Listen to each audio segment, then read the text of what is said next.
नमस्कार. आपण हेमंत ऋतुचर्या आपण पाहतोय. या हेमंत ऋतूमध्ये थंडी वाढते, हवेतलं बाष्प कमी होतं आणि त्यामुळे त्वचा कोरडी पडते आणि त्यामुळे काही वेळेला त्वचेला खाज, काही वेळेला अति त्वचा कोरडी झाली तर आगही होते.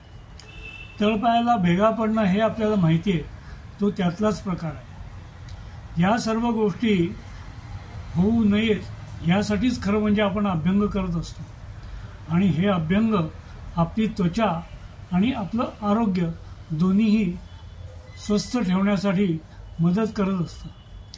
असं हे अभ्यंग केल्यानंतर ते तेल किती वेळ ठेवावं असं एका श्रोत्याने प्रश्न विचारला होता.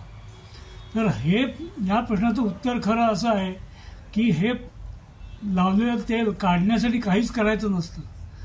ते त्वचेमध्ये आपोआपच शोषलं जातं आणि तसं जर शोषलं जात नसेल तर मात्र काहीतरी औषध करायला पाहिजे अशी परिस्थिती असू शकते.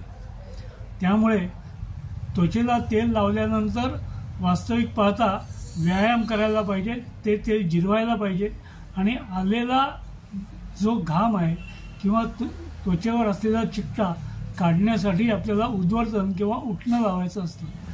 ते हल्ली उठणं आपण लावत नाही, त्यामुळे आपण हल्ली साबण लावतो आणि हे साबण लावल्यामुळे आपली त्वचा आणखीन कोरडी होते आणि ते त्वचेमधलं मॉइश्चर जे असतं ते निघून जातं आणि त्वचा कोरडी होते, ती फाटू लागते आणि तळपायाला भेगा पडणं अशी अवस्था निर्माण होते.